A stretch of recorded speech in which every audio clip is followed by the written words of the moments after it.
काय सचिन तेंडुलकर फुटबॉल चांगला खेळतो, कुणाला पटायसारखं काय बरं इथं? कुणालाच पटणार नाही का? कारण तो क्रिकेट चांगला खेळतो आणि क्रिकेटचा देव मानला जातो, है की नाही? मी जर म्हणलं इथं लता मंगेशकर खूप अशा प्रकारचा डान्स करतात, पटल कुणाला? नाही पटणार का? त्या संगीत क्षेत्रामध्ये त्यांनी काय केली? क्रांती केली. म्हणजे त्यांनी त्यांच्या भोवती एक वलय निर्माण केलं, है की नाही? मी एक मोठी गायिका असं वलय निर्माण केलं. तसं तुकोबारायांनी सुद्धा महाराज त्यांच्या भोवती एक काय केलं होतं?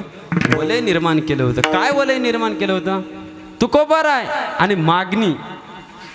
कारण तुकोबाराय मागणीचा लय निषेध करतात महाराज. मनाची काळी मागा, मनाची काळी मागा, हो मनाची काळी मागा, मनाची काळी मागा, ती काळी मागा, मनाची काळी मागा, मनाची काळी मागा, काळी मागा. हेच देगा पांडुरंगा, हेच देगा पांडुरंगा, हेच देगा पांडुरंगा, हेच देगा पांडुरंगा. मनाची काळी मागा, मनाची काळी मागा, हो मनाची काळी मागा, मनाची काळी मागा, मनाची काळी मागा, मनाची काळी मागा, मनाची काळी मागा,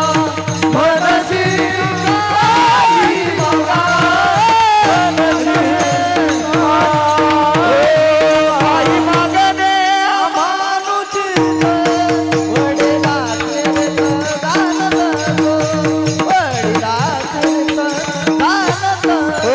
आई मागणे अमानुची वडिलाचे दान दो, वडिलाचे दान दो. तुकोबाराय म्हणतात काही मागणे हे अमानुचित, वडिलांची रीत जाणत असो, है की नाही? काही मागणं हे आम्हाला उचित नाही, किंवा जो हात पसरतो त्याच्या जगण्याला धिक्कार असो. म्हणजे थोडक्यात मागणीचा निषेध करतात. हात पसरी जिने धिग त्याचे, तुका म्हणे करी ब्रह्मांड ठेंगणे, आणि हात पसरी जिने धिग त्याचे. जो हात पसरतो त्याच्या जगण्याला धिक्कार असो. अशा प्रकारचे तुकोबाराय आजच्या अभंगामध्ये मागतात कसं? प्रश्नच आहे ना हो महाराज. ज्या तुकोबारायांनी अख्खं मागणीपर प्रकरण तयार केलं, ते तुकोबाराय, जे तुकोबाराय मागणीचा निषेध करतात, त्या तुकोबाराने आज मागणीपर प्रकरण तयार केलं का? तर त्याचं उत्तर असं आहे. तुकोबाराय काय म्हणले? काही मागणे हे अमानुचित. काही म्हणजे संसारिक मागणं. हे काय सांगितलंय? अनुचित सांगितलं. म्हणजे संसारिक गोष्टी मागू नये आणि परमार्थिक गोष्टी मागितल्याशिवाय राहू नये. विठ्ठला विठ्ठला.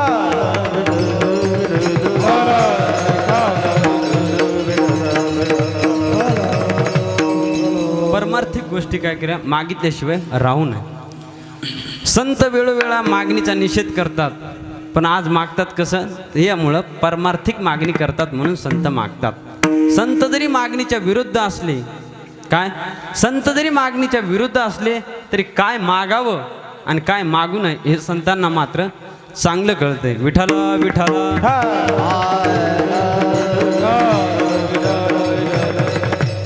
तुम्ही प्रश्न करसाल महाराज आम्हालाही मागणीचं कळतंय, आम्हीही मागतो, पण आपल्याला मागणी कळत नाही, हे की नाही? म्हणून संतांनी जे मागितलं ते आपण मागितलं पाहिजे. आता इथं मृदंगाचार्य गुरुजी आणि आमचे दुसरं कोण मृदंग वाजवते? करण महाराज असतील, चांदू महाराज असतील. हे तिघं सोडून खरं सांगा मृदंग कोणाकोणाला येते? हात वर करा, हात वर करा. तिघं सोडून तुम्ही सगळे खोटं बोलायले. कसं पटन देतो मी? पटन देतो. तुम्ही काय करा, पखवाज घ्या, त्याच्यावर थाप टाका, वाजते की नाही बघा. पखवाज सगळ्यांना वाजवता येतो, पण शास्त्रीय शुद्ध पद्धतीने कसा वाजवावा हे मात्र या तिघांनाच कळतं. तसं मागणी सर्वांना कळते, मागणी सर्वांना येते, पण शास्त्रीय शुद्ध पद्धतीने कशी मागावी हे मात्र संतांना कळतंय. विठाला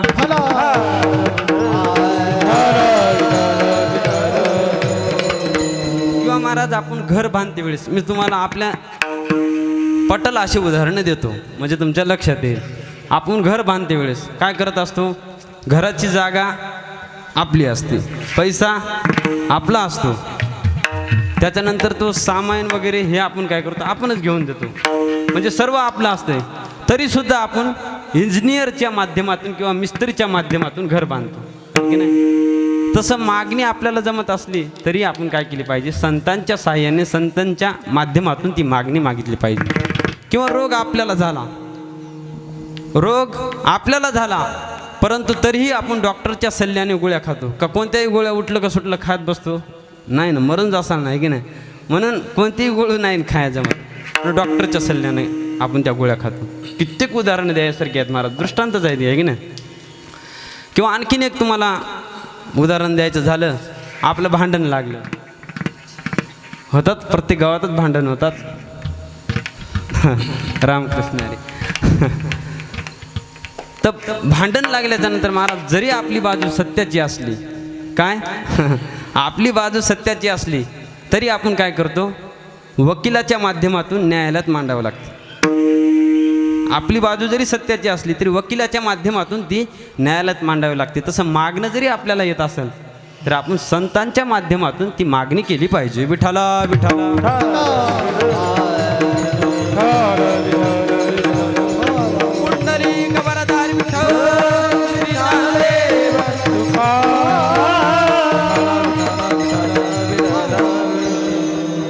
म्हणून आज तुकोबराय काय करतात, मागणी करतात. हा प्रसंग बहुतेक आमचे बाबा सांगतात भामचंद्रावरील प्रसंग आहे. तुकोबराय देवाच्या सगुण दर्शनाकरता अन्नपानाचा त्याग करून भामचंद्रावर तपश्चर्येला बसले. 1-2 दिवस झाले, 1 दिवस झाला, 2 दिवस झाले, 3 दिवस झाले. महाराज अन्नपानाचा त्याग केला. कशासाठी, फक्त देवाच्या दर्शनाकरता भेट व्हावी अशी त्यांना काय झाली, इच्छा झाली. सारखी तळमळ कशासाठी, भेटी लागी जीवा लागेलीशी आस. कोण गावी आहे सांगा हा विठ्ठल, कोण गावी आहे सांगा हा विठ्ठल, कोण गावी आहे सांगा हा विठ्ठल, कोण गावी आहे सांगा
गावी आहे सांगा हा विठ्ठल. अशी तळमळ महाराज तुकोबरांच्या अंतकरणात लागली. कधी देव मला भेट देतील, कधी मला देव भेट देतील, अशा प्रकारची फार उत्कट इच्छा तुकोबरांच्या अंतकरणामध्ये निर्माण झाली. भरपूर दिवस